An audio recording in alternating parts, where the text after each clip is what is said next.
Di dalam hutan, para penduduk planet lain sedang mengambil sampel penelitian, sedangkan di pasar, masyarakat menjalankan aktivitas biasa.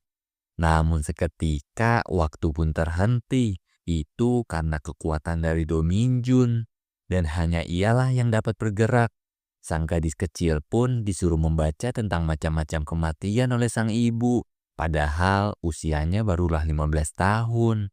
Usai belajar pada malam hari, tiba-tiba ia diculik oleh pria dan dibawa ke tengah hutan.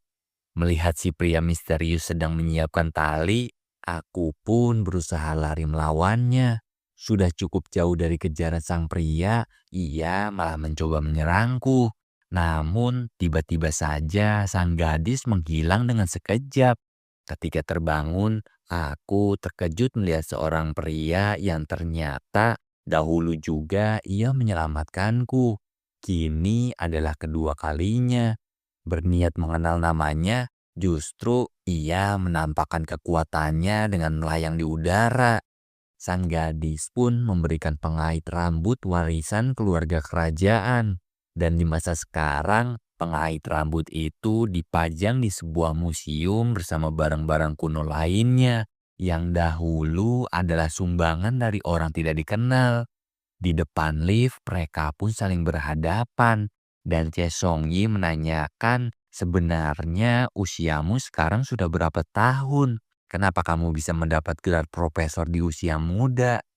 Menjawab dengan perumpamaan, kalau dirimu itu layaknya tepi sungai Byungja saat kering. Masyarakat dulu menganggap itu adalah kesombongan. Baru ingin memejamkan mata, aku dapat menglihatan kalau seseorang akan terjatuh. Esoknya, Dominjun bercerita tentang penglihatannya. Mungkin itu akan sama dengan kejadian saat kamu melihat masa depan. Atau mungkin juga karena waktumu sudah tinggal sebentar lagi. Jadi, kamu harus menolong seseorang sebelum kepergianmu. Dahulu, aku pernah membantu seseorang, tapi dia adalah penjudi. Hingga putrinya sendiri ingin dijual olehnya. Jadi, aku sekarang berpikir kalau yang terjadi biarlah terjadi. Aku nggak ingin memperburuk keadaan.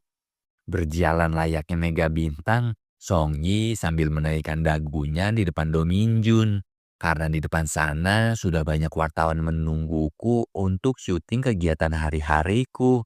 Mulai dari bersepeda ke kampus dengan make up yang katanya sederhana dan semua hal-hal positif yang diucapkan.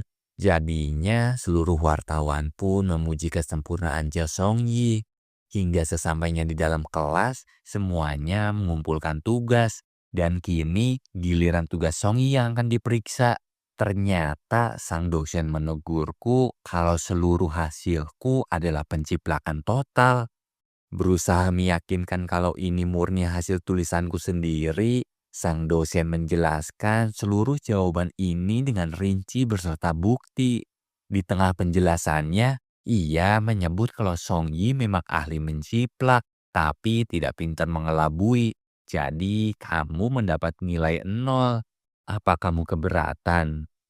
Di luar kelas, temannya membicarakan kalau Song Yi itu memanglah bodoh. Apalagi saat melihat ekspresinya tadi. Mendengar itu dengan kekuatannya, Do Minjun teringat pengorbanan Song Yi untuk ada di posisi saat ini. Saking kesalnya, Do Minjun pun menjatuhkan HP si para gadis. Membaca postingan para netizen yang sedang menghujat diriku, tiba-tiba sang manajer datang ingin menemaniku seperti biasa.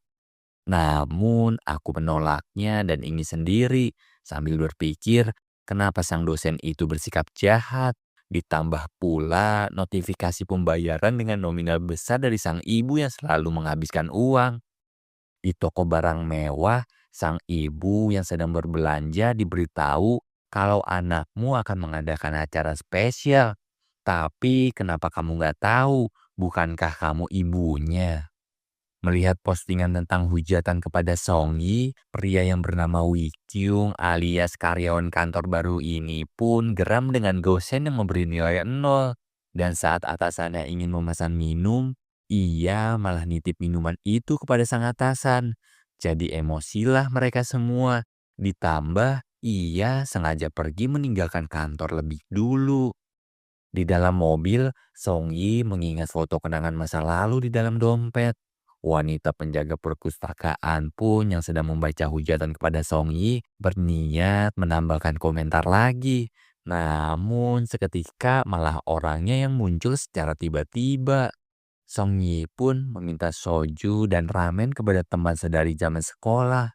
Sambil curhat dengannya, bertanya kenapa orang yang menyukaiku malah jadi yang paling membenciku.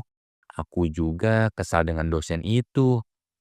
Kembali bercerita, kalau gadis yang Ming Jun selamatkan dahulu itu kemungkinan ada di antara tiga sekolah ini.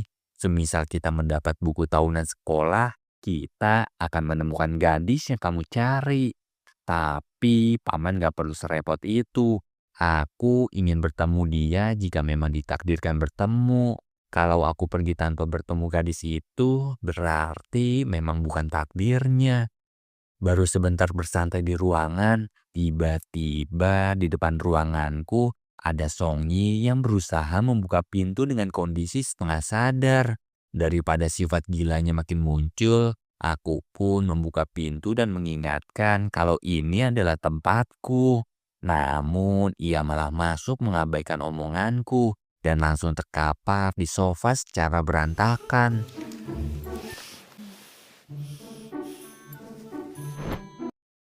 Mendapati telepon Song Yi, aku pun menelpon seseorang untuk segera memindahkan wanita ini.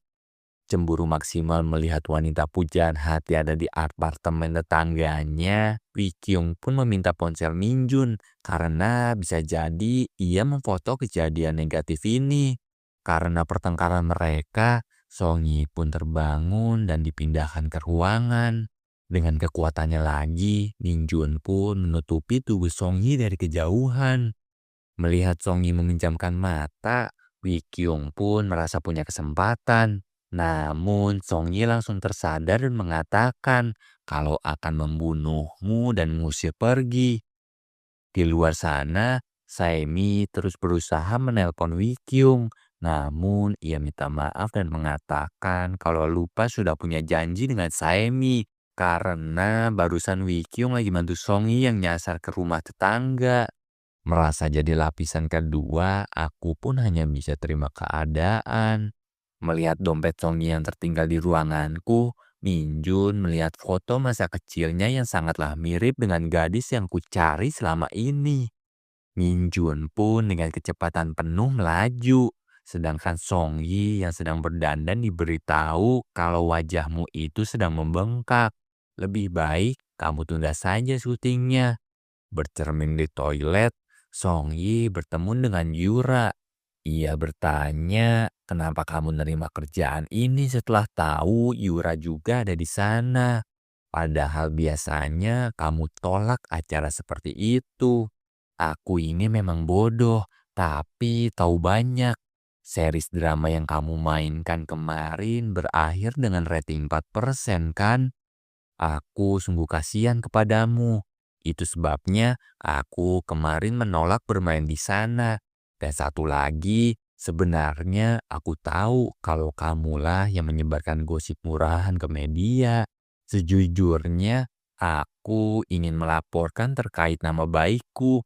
Beruntung aku masih berbaik hati. Gak terima dan membalasnya, Yura mengatakan kalau Song Yi telah merayu sang putra dari perusahaan terbesar. Bahkan ibumu yang selalu menjual nama perusahaan untuk mendapat pinjaman dengan menyebut kalau sang putra bos itu akan menikah dengan Song Yi. Dia adalah putriku. Buat apa aku melakukan itu? Penghasilanku saja lebih dari cukup, bahkan melebihi seluruh penghasilan keluargamu.